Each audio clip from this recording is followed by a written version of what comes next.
आशा करता हूँ सब कुछ ठीक ठाक चल रहा है आपकी पर्सनल एंड प्रोफेशनल लाइफ में भी। पैशन इस क्रिकेट शो में आप सबका स्वागत है एज ऑलवेज। और आज के वीडियो में हम थोड़ा देखेंगे कि एक्चुअली जो विराट कोहली का ये सडन रिटायरमेंट हुआ टेस्ट क्रिकेट में, तो ये एक्चुअली कैसे हुआ। आई think it was loading slowly for last 4 और 5 years टू बी ऑनेस्ट। तो एक्चुअली अगर देखा जाए तो विराट कोहली का जो टेस्ट क्रिकेट का फॉर्म है वो 2020 से actually consistently his batting form was on a dip, it was going down all the time. अगर आप देखेंगे उनकी जो लास्ट शतक थी 2019 में या 2020 के 2019 में I think probably West Indies के खिलाफ। इसके बाद जो उनकी नेक्स्ट 100 आई टेस्ट क्रिकेट में हुआ है 2023 के मिड पॉइंट पे, जबकि उन्होंने ऑस्ट्रेलिया के खिलाफ होम सीरीज में 183 बनाया था। आई थिंक एक और चीज जो विराट कोहली के टेस्ट करियर को बहुत बुरी तरह से इम्पैक्ट कर गई वो है कि 2020 की कोविड-19 में जो ये 8-9 महीने का जो गैप हुआ वो उसने विराट कोहली की रिदम को बहुत बुरी तरह से इफेक्ट कर दिया। उसने विराट कोहली की रिदम को पूरी तरह से ब्रेक कर दिया, as it did for others और all of us to be honest. तो एक्चुअली बहुत अच्छे फॉर्म में थे और ये 8-9 महीने का गैप बिल्कुल, मतलब आप सोचिए एक ऐसा एनवायरनमेंट जबकि आपके फैंस आपको अप्रिशिएट कर रहे, चीयर कर रहे, आप मतलब रेगुलरली क्रिकेट खेल रहे और क्रिकेट ही आपका ध्यान है, ज्ञान है। अब वहाँ से 8-9 महीना अचानक से बिल्कुल आप क्रिकेट ही नहीं खेले, आपने एक टेस्ट मैच भी नहीं खेले, T20s भी नहीं खेले, वनडे भी नहीं खेले, आपका मतलब रिदम तो ब्रेक होगा ही ना। और वो बायो बबल्स, जबकि आपको घर में मतलब 14 दिन, 15 दिन, 1 महीना घर में अपनी चीज़ों के साथ बिताना हो, आप बाहर ना जा पाए, किसी को देख ना पाए, कुछ ना कर पाए, तो मतलब it affects you mentally, it's a psychological thing, right. तो ऐसा भी इफेक्ट हुआ। अब इसके बाद 2020 के एंड में ऑस्ट्रेलिया में एक मैच खेल के वो वापस आ गए, जिसमें उन्होंने हालांकि 74 रन्स किए थे एडिलेड में, शानदार। लेकिन इसके बाद पेरेंटहुड के चलते वो वापस आ गए और फिर 2021 में इंग्लैंड में 1-2-50 किए उन्होंने, एक भी शतक नहीं आया। और बाहर के जो टूर्स है उसमें कंसिस्टेंटली उन्होंने रन्स नहीं बनाए हैं यहाँ, मतलब और तो और वो बाहर मतलब घर में भी टेस्ट मैचेस में कंसिस्टेंटली रन्स नहीं कर पाए थे, means I mean big scores.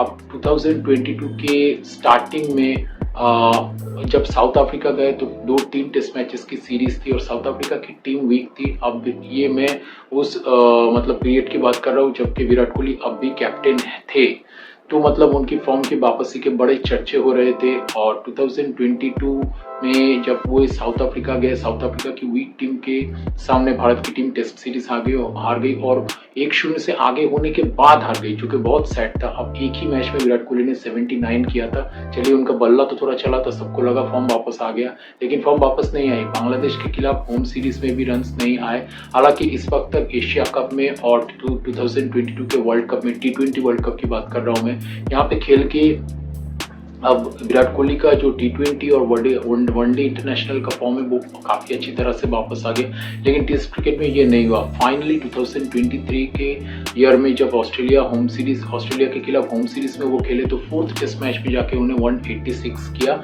जो कि देख के हम सबको बहुत खुशी हुई, because all the fans we thought that at last the form is back and he is playing well again. लेकिन इसके बाद फॉर्म फिर से डिप हो गया, that is I am talking about test cricket.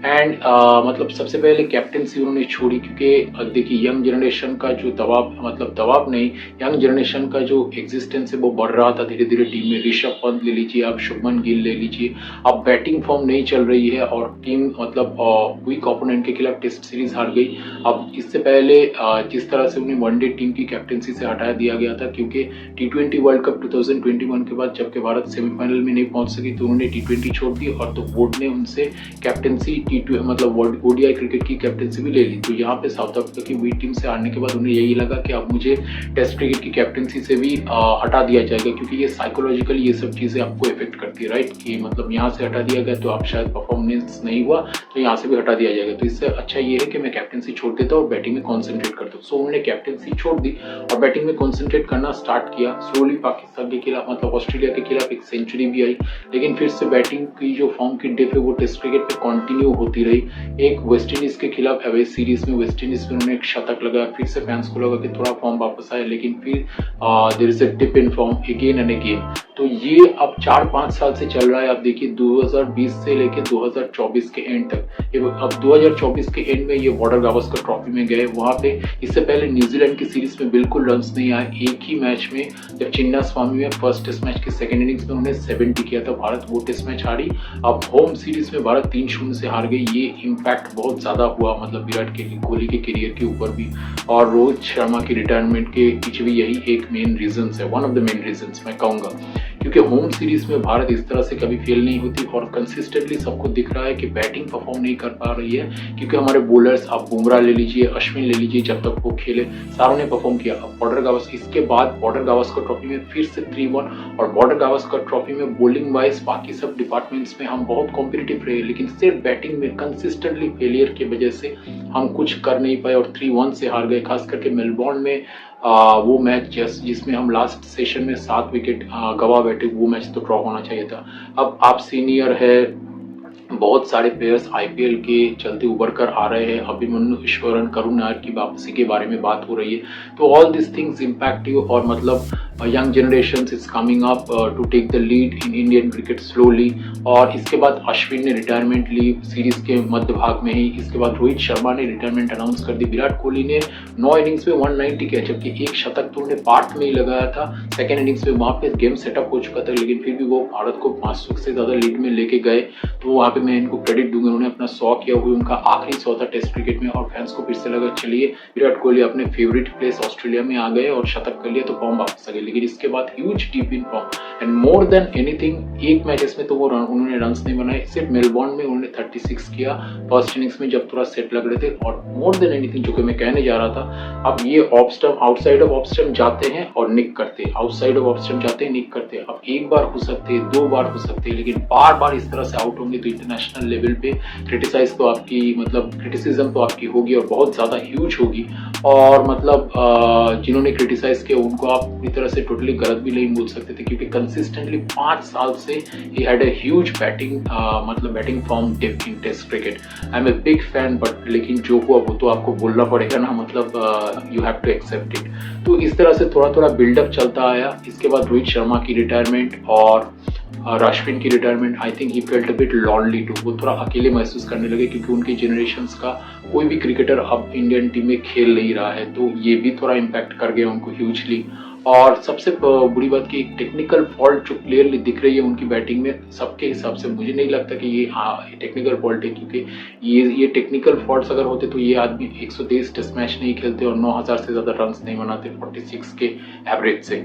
लेकिन बार बार अगर आप इस तरह से आउट होते तो मतलब ये कुछ साइकोलॉजिकली आपको इफेक्ट कर रहा है, मतलब आपका मसल मेमोरी पे ये चीज आ गया और अनइंटेंशनली आपका बैट ऑफ स्टंप के आउटसाइड, मतलब outside of off stump deliveries में ना चाहते हुए भी जा रहा है और आप बार बार आउट हो रहे हैं। He goes like this, gets out, goes like this, gets out। और 11 बार, सॉरी 9 बार वो इस तरह से आउट हुए हैं। तो इसके बाद ह्यूज क्रिटिसिज्म हुआ।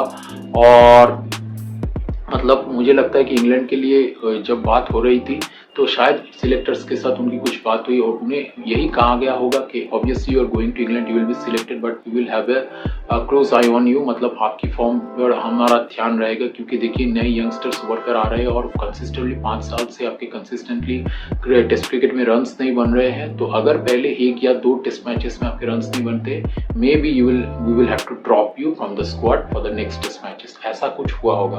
अब विराट कोहली इतने महान खिलाड़ी, ये सारी चीज जो बिल्डअप चला रहा था 4-5 साल से, इन्होंने तो इम्पैक्ट किया होगा इनके दिमाग को फॉर श्योर, मैं जानता हूँ। और इसके बाद अगर ये मतलब अगर ड्रॉप होने की एक चांसेस, मतलब एक माहौल आ गया था ड्रॉप होने का, तो इन्हें यही लगा होगा कि मुझे और कुछ प्रूव करने की जरूरत नहीं है और टेस्ट क्रिकेट में शायद मैं अब उस लेवल पे परफॉर्म नहीं कर पा रहा हूँ जिस लेवल पे एक्सपेक्टेशन है मेरा खुद से भी और सिलेक्टर्स का भी, मेरा जिसमें मतलब मुझसे जिस लेवल पे एक्सपेक्टेशन है वो मैं कर नहीं पा रहा हूँ। They are also unsure about me and I am also unsure about myself कि 2 टेस्ट मैचेस में मेरा फॉर्म वापस आ जाएगा।